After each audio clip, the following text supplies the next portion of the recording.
Stay fixed.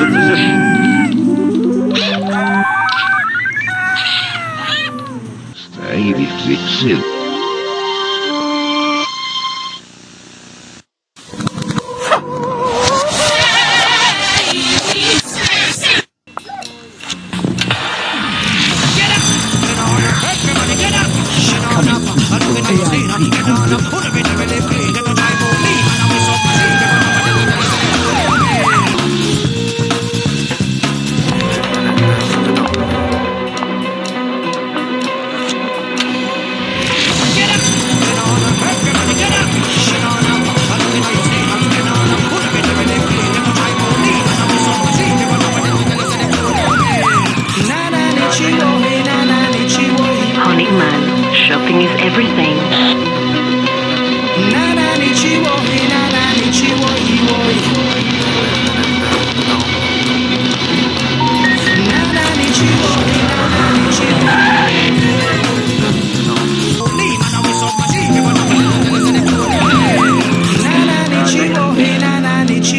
Honey man, shopping is everything.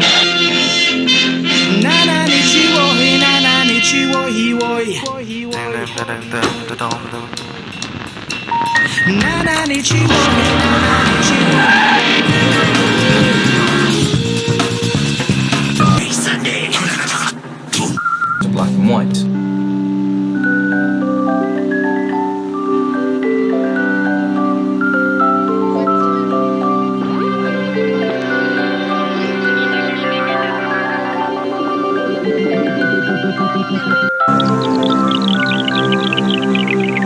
One has the logo superimposed, and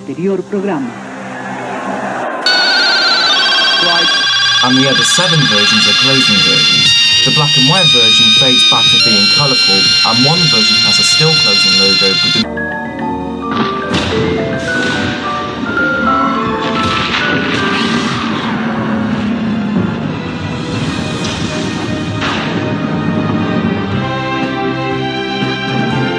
'91.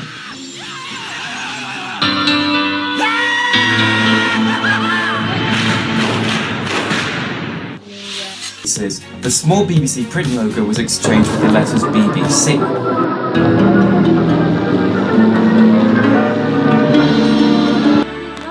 I found a version from 1999 that reads BBC Worldwide and the...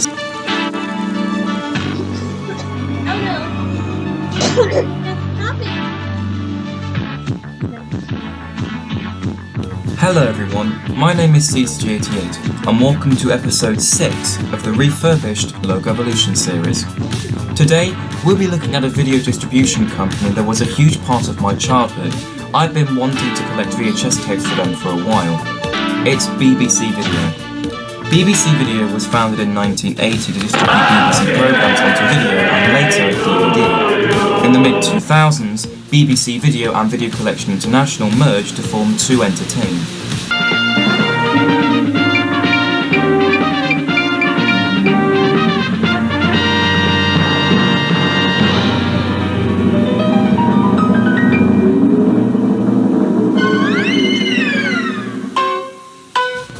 One has different music and the logo goes to black and white.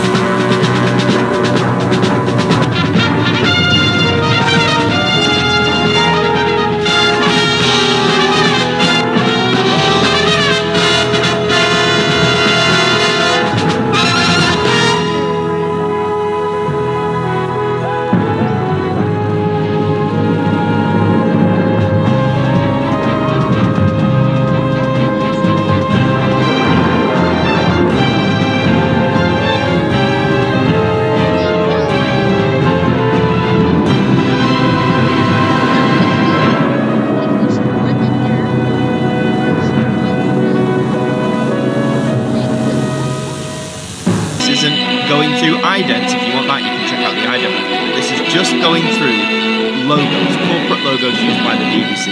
Specifically, we're going to go through the ages and see what I think of them. I was heavily inspired to do this by Graham Stark, who's done a fantastic video going through the the Olympic emblems, the Paralympic emblems. Really fascinating videos, which I highly recommend that you go and check out. And I just love Graham's like warm style towards it. It's a very laid-back approach, and I want to try and give my own laid-back approach here, so that's what we're going to get into. But before we do, remember to leave a like on the video, subscribe to the channel, check out our content, particularly our documentaries. Been having a lot of fun making those. More on the way. So the BBC was formed initially in 1922, and for those first few decades in the 20s, 30s, 40s and so on, there wasn't really a distinctive corporate logo. You'll see on like only veiled, very classy sort of font. The first corporate logo didn't actually emerge until the late 1950s, but there was one distinguishing feature about the 3 lines on a shirt and all that jazz. Thunderbolt. So the line is grasping a thunderbolt in its outstretched paw. This is to represent broadcasting itself. Is that a thunderbolt?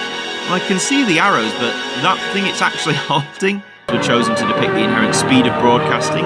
Clever. Both eagles have bugles suspended from their collars, representing proclamation. For example, the public service element of broadcasting.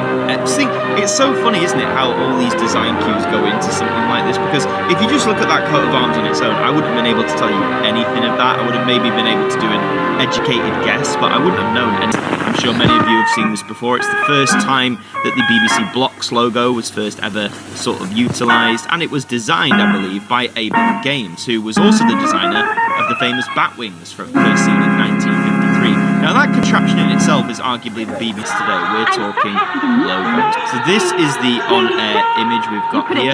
So this one, obviously it's iconic. The BBC using blocks, it's a motif that is still carried on today.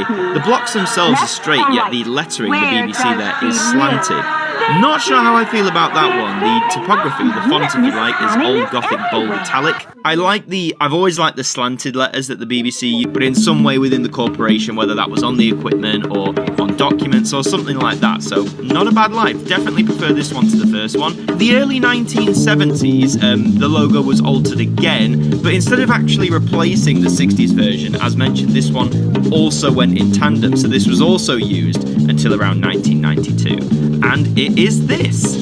And, yeah. I'm not quite sure what the methodology behind this was. You can see that the boxes have been rounded off at the edges there.